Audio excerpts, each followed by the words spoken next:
So according to Wilhelm Wundt, as per psychology, he is considered the pioneer of experimental psychology. ठीक है, पापा हैं ये experimental psychology के. And he synthesise the achievement of जो पहले साइकोलॉजिस्ट थे, हेल्महोल्ट्ज हो गए, वेबर हो गए, फेचनर हो गए, सबके अचीवमेंट्स को into a unified program of research he synthesized it and came up with it. 1862 में वुंट ने सबसे पहले एक्सपेरिमेंट्स परफॉर्म किए थॉट मीटर के साथ. एक उनका इंस्ट्रूमेंट बनाया उन्होंने. And he propose that human beings की बड़ी सिलेक्टिव अटेंशन होती है, जो कि है they can only attend to one thing at the time. And वो अटेंशन जो है वो 1/10 ऑफ अ सेकेंड रहती है, 1/10 ऑफ द सेकेंड लगता है उसको शिफ्ट होने में. Now this experiment laid the foundation of experimental psychology as it was now thought of as feasible. So इस एक्सपेरिमेंट के कारण ही अब एक्सपेरिमेंटल साइकोलॉजी फिजिबल लगने लगी लोगों को. और 1862 में ही उन्होंने कंट्रीब्यूट किया to the theory of sense perception. ठीक है, वेरी इंपॉर्टेंट इट इज़ कि theory of contribution to the theory of sense perception नाम की बुक निकाली उन्होंने. और 63 में लेक्चर्स दिए ह्यूमन और एनिमल साइकोलॉजी पे. ठीक है, 63 में ही delivered lectures on human and animal psychology. So in 1875 में उन्होंने लीप्जिग में पढ़ाना शुरू किया, started teaching at Leipzig Germany. And then he kind of established the Institute for Experimental Psychology, first laboratory of psychology 1879 में उन्होंने खोली लीप्जिग वियना में. 1881 में he started the first journal of psychology and it was called philosophical studies first and then psychological studies, उसका नाम बदल के रख दिया गया. डेडिकेट किया गया एक्सपेरिमेंटल साइकोलॉजी की फर्स्ट जर्नल थी. First journal dedicated to experimental psychology start की थी उन्होंने. इससे पहले शायद साइकोलॉजी की जर्नल थी, लेकिन 1881 में he started the first journal of dedicated to experimental psychology. इसका पहले नाम फिलोसफिकल स्टडीज़ था, फिर साइकोलॉजिकल स्टडीज़ हो गया. वुंट एक ट्रेन्ड फिजियोलॉजिस्ट थे और उन्होंने he worked as a lab assistant for Helmholtz and even worked with Muller. He is regarded as father of structuralism, as a founder of structuralism and father of psychology. उन्होंने materialism के concept को oppose किया.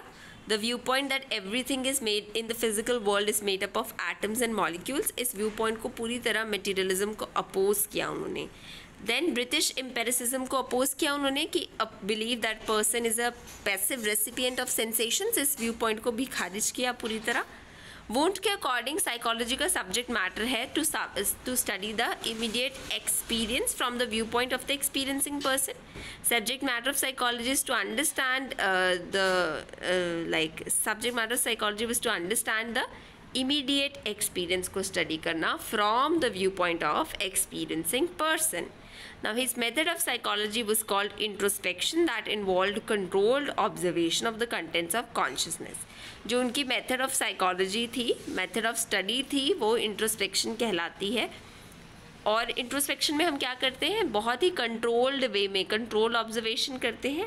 जो content of consciousness है, दिमाग में जो भी चीज़ें हैं कंटेंट ऑफ कॉन्शियसनेस को बहुत ही कंट्रोल्ड वे में जब हम समझते हैं तो वो इंट्रोस्पेक्शन है. Control observation of the contents of consciousness under empirical conditions में. कंट्रोल ऑब्जर्वेशन है तो एम्पेरिकल है, यानी एविडेंस बेस्ड है कुछ. ठीक है, कंटेंट ऑफ कॉन्शियसनेस को स्टडी करने की कोशिश. सो introspection involves studying the controlled observation of content of consciousness under empirical conditions. 1890 में वुंट ने सक्सेसफुली अपना पहला स्कूल ऑफ साइकोलॉजी फॉर्म किया जिसका नाम था वॉलंटरिज्म. ठीक है, 1890 में उन्होंने अपना स्कूल ऑफ साइकोलॉजी निकाला जिसका नाम वॉलंटरिज्म रखा गया. Right now the goals of psychology according to Wundt were, psychology का एम ही है सिंपल और कम्प्लेक्स कॉन्शियसनेस को स्टडी करना. So goal of psychology is to understand both simple and complex consciousness. ठीक है, सिंपल कॉन्शियसनेस को स्टडी किया जाता है थ्रू एक्सपेरिमेंटेशन और एक्सपेरिमेंटल इंट्रोस्पेक्शन. तो सिंपल कॉन्शियसनेस को स्टडी करने का तो एक ही तरीका है, एक्सपेरिमेंटेशन और एक्सपेरिमेंटल इंट्रोस्पेक्शन. ठीक है, सिंपल कॉन्शियसनेस को स्टडी किया जा सकता है इंट्रोस्पेक्शन के द्वारा, एक्सपेरिमेंटेशन के द्वारा. कॉम्प्लेक्स कॉन्शियसनेस को नहीं स्टडी किया जा सकता, वो सिर्फ हायर मेंटल प्रोसेसेस जो हैं वो नेचुरलिस्टिक ऑब्जर्वेशन से स्टडी हो सकते हैं या हिस्टोरिकल एनालिसिस से, वो हम आगे भी करेंगे. So according to him, the goal of psychology is to understand conscious experience as it occurs in, है ना. तो साइकोलॉजी का गोल क्या है? कॉन्शियसनेस को अंडरस्टैंड करना as it occurs, as it is experienced, and then is to discover the basic elements of thought. ठीक है, साइकोलॉजी का गोल क्या है?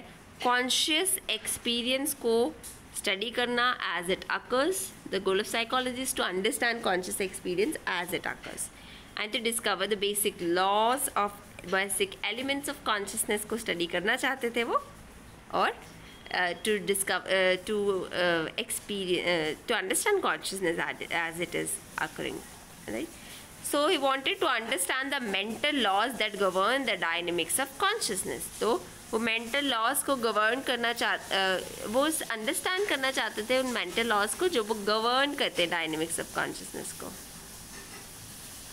ठीक है, मेंटल लॉज को स्टडी करना चाहते थे जो डायनेमिक्स ऑफ कॉन्शियसनेस को गवर्न करते हैं.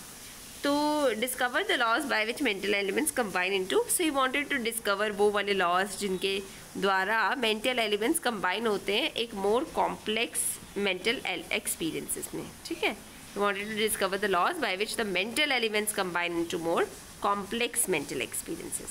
Wundt के according immediate experience could be studied by introspection, but higher mental processes को study करने के simple consciousness को introspection से study किया जा सकता है, experimentation से study किया जाता है, but higher mental process की अगर हम बात करें तो they could only be studied through naturalistic observation and historical analysis.